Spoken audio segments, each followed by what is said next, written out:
संविधान सभा द्वारा भारत का संविधान 26 नवंबर 1949 को स्वीकार किया गया, जो भारत में 26 जनवरी 1950 को लागू किया गया। संविधान में प्रारंभ में उद्देशिका है, जिसे सर्वोच्च न्यायालय ने अपने फैसलों के द्वारा संविधान का ही एक अंग माना है। संविधान के वर्तमान स्वरूप में अलग अलग विषयों पर आधारित 22 भाग हैं, जिनमें 395 अनुच्छेद हैं। इसके अतिरिक्त वर्तमान में 12 अनुसूचियां और 3 परिशिष्ट हैं। भाग 3 में अनुच्छेद 12 से 35 तक नागरिकों के मूल अधिकारों का, भाग 4 में अनुच्छेद 36 से 51 तक राज्य की नीति निर्देशक तत्वों का, एवं भाग 4 क में अनुच्छेद 51 क में नागरिकों के मूल कर्तव्यों का वर्णन है।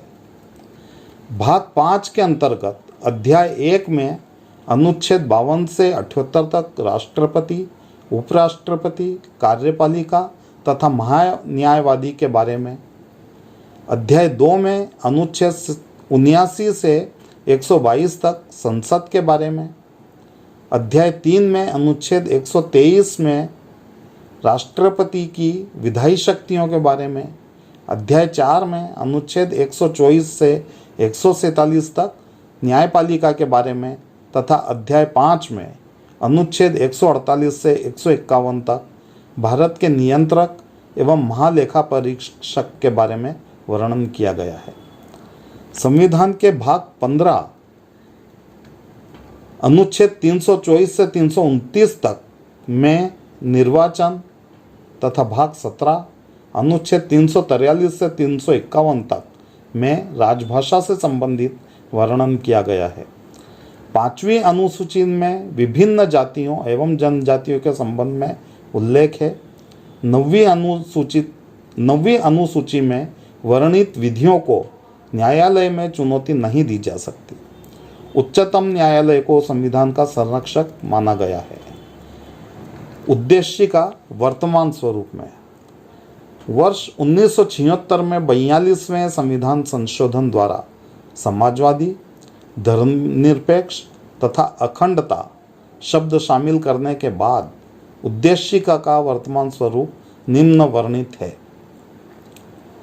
हम भारत के लोग भारत को एक संपूर्ण प्रभुत्व संपन्न समाजवादी, धर्मनिरपेक्ष, लोकतंत्रात्मक गणराज्य बनाने के लिए तथा उसके समस्त नागरिकों को सामाजिक, आर्थिक और राजनीतिक न्याय, विचार, अभिव्यक्ति, विश्वास, धर्म और उपासना की स्वतंत्रता, प्रतिष्ठा और अवसर की समता प्राप्त कराने के लिए तथा उन सब में व्यक्ति की गरिमा और राष्ट्र की एकता एवं अखंडता सुनिश्चित करने वाली बंधुता बढ़ाने के लिए दृढ़ संकल्प होकर अपनी इस संविधान सभा में आज तारीख 26 नवंबर 1949 ईस्वी अर्थात मिति मार्गशीर्ष शुक्ल सप्तमी संवत 2006 विक्रमी को एतद् द्वारा इस संविधान को अंगीकृत, अधिनियमित और आत्मार्पित करते हैं।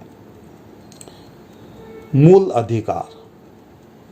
संपत्ति का अधिकार पहले अनुच्छेद 31 के अंतर्गत मौलिक अधिकार था, लेकिन 1978 में 44वें संविधान संशोधन द्वारा इसे मौलिक अधिकारों की श्रेणी से हटाकर अनुच्छेद 300 के अंतर्गत कानूनी अधिकार बना दिया गया।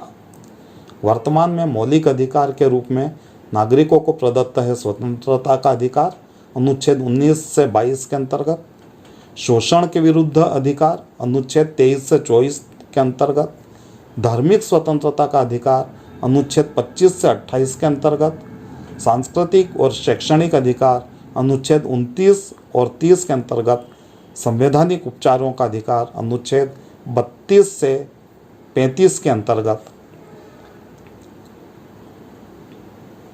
सर्वोच्च न्यायालय को संविधान के समान नागरिकों के मौलिक अधिकारों का संरक्षक माना गया है।